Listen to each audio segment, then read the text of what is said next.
Rocker JCC here to list off my top 10 LPs of 2012. Don't have a script, so I'm just kind of mainline through this, get through this as quick as I can so I don't mess up a whole lot. So let's just get into this. First off, some honorable mentions, Macklemore and Ryan Lewis's The Heist, Jeremy Benton's Freebasing with Kevin Bacon, and that new POS album.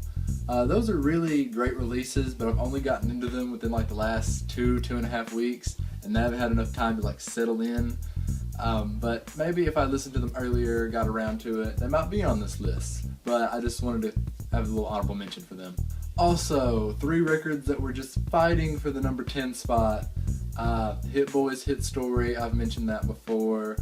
Big Crit's Forever in a Day, great mixtape. And Domo Genesis, No Idols. The production on that thing is just... The Alchemist is so amazing. But they didn't make the list. Now for the ones that did make the list.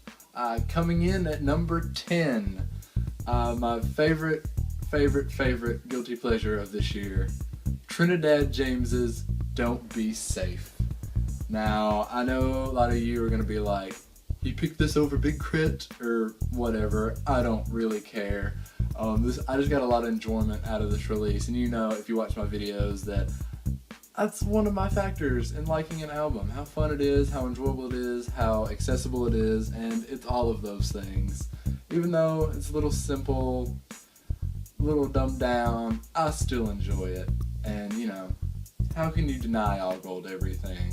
How can you? Coming in at number 9, the jazz group Bad Bad Not Good's BBNG2. It's a great follow-up to their previous works. They've had, live albums and singles and a full LP last year.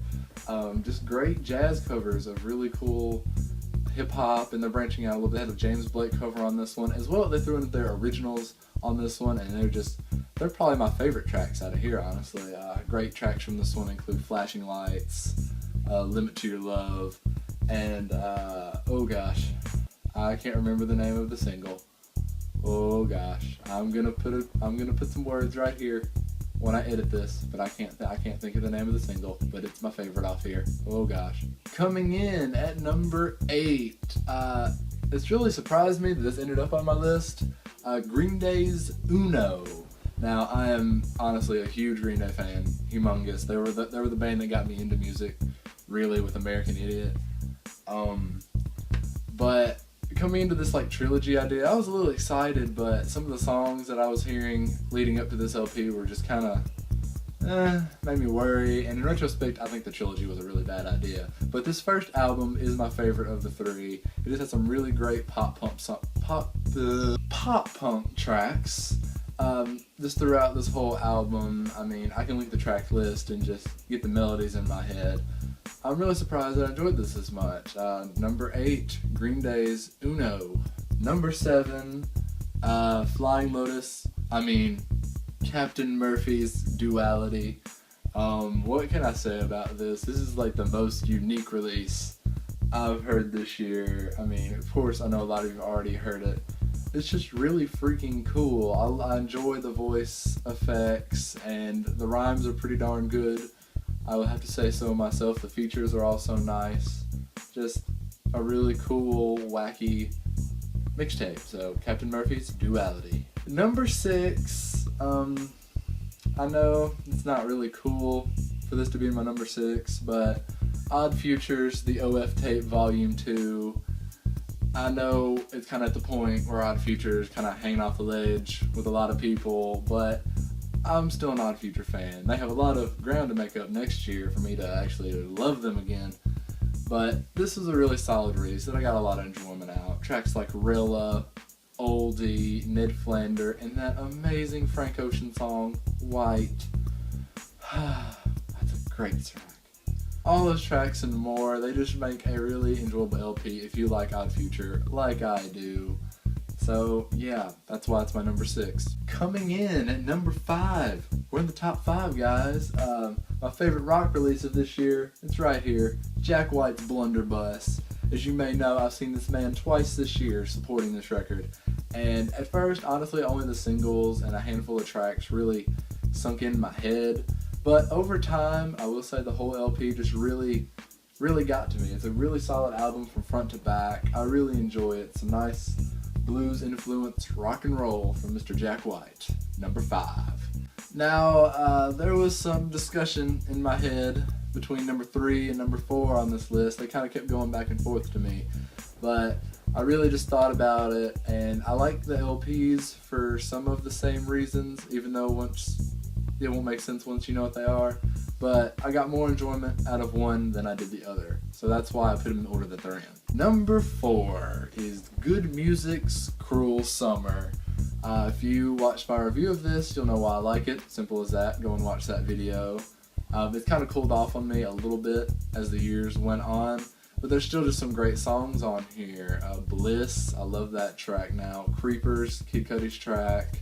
Mercy, Click, they're all really great hip-hop tracks. And just watch my review if you want to know more of my opinions on that. So that's number 4, Good Music's Cruel Summer. Now, number 3.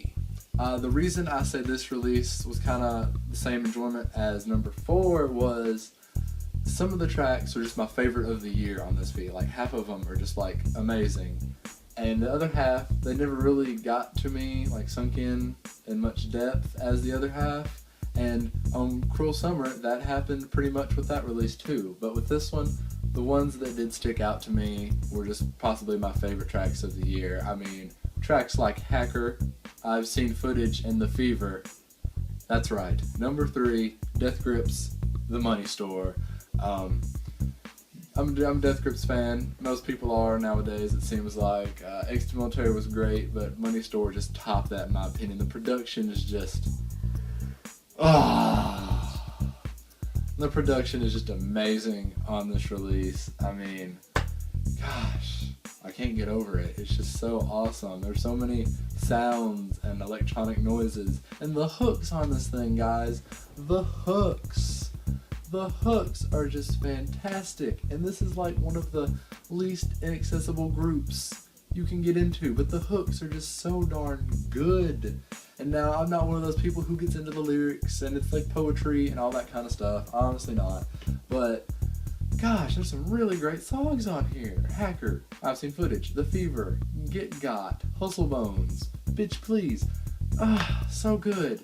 So good. Okay, now that I'm calmed down from that, number 2 on my list, even though Money Store had some of my favorite tracks of this year, this album was just amazing front to back, and that would be Frank Ocean's Channel Orange. And now I know a lot of you are like, really, Channel Orange? So predictable. But I really did enjoy this album a lot. I reviewed it if you want to see my full thoughts on it. Frank Ocean's just really talented, and I love this LP. My second favorite of this year, in fact, as you obviously know. Just tracks like Thinking About You, Pyramids, Forrest Gump, Lost, just make this release really awesome from front to back, and that's why it's my number 2.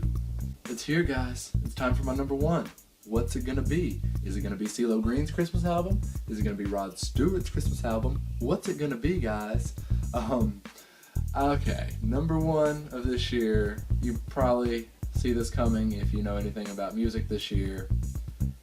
Justin Bieber's Believe. I mean, it's just a fantastic release. Really, he grew so much on this album. Boyfriend, Long As You Love Me. What can I say, guys? You know the Biebs is just taking over this year. JK! My number 1 of this year is, of course, Kendrick Lamar's Good Kid, Mad City. The best hip-hop album, in my opinion, since Kanye's My Beautiful Dark Twisted Fantasy. Yeah, it's just really freaking awesome. Just the narrative and the story and his lyrics. I mean, even when he has that ignorant track, Backseat Freestyle, that is the best ignorant rap I've ever heard, in all honesty. Just, you all know why this release is really incredible. Poetic Justice, Money Trees, Compton, Sing For Me, I'm Dying of Thirst. It's just, amazing, and it's been on repeat ever since it came out. I can't think of the word. This album's just been on repeat for me for like ever since it came out, as I said. my number one album of this year, Kendrick Lamar's Good Kid, Mad City. Definitely check it out if you somehow haven't. Even if you don't like hip hop, maybe you can enjoy the narrative. It's a really great concept album. It's just really freaking awesome. He's so talented. So talented. So yeah, my top 10 LPs of this year. Hope you guys enjoyed. Hope you've enjoyed all my videos this year. Sorry if this is a little informal, being as I don't have a script, and I like when I have a script.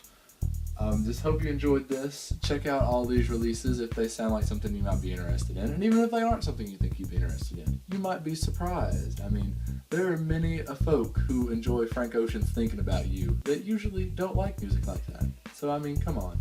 Give them a try. Give all these releases a try. Give music a try. And go into 2013 with open eyes and open arms and all that stuff. So, yeah. Happy end of the year, you guys. Happy New Year and all that. Hope you enjoyed my videos, and I'm going to keep making them. So, look forward to more of this on your YouTube screens in 2013. Peace.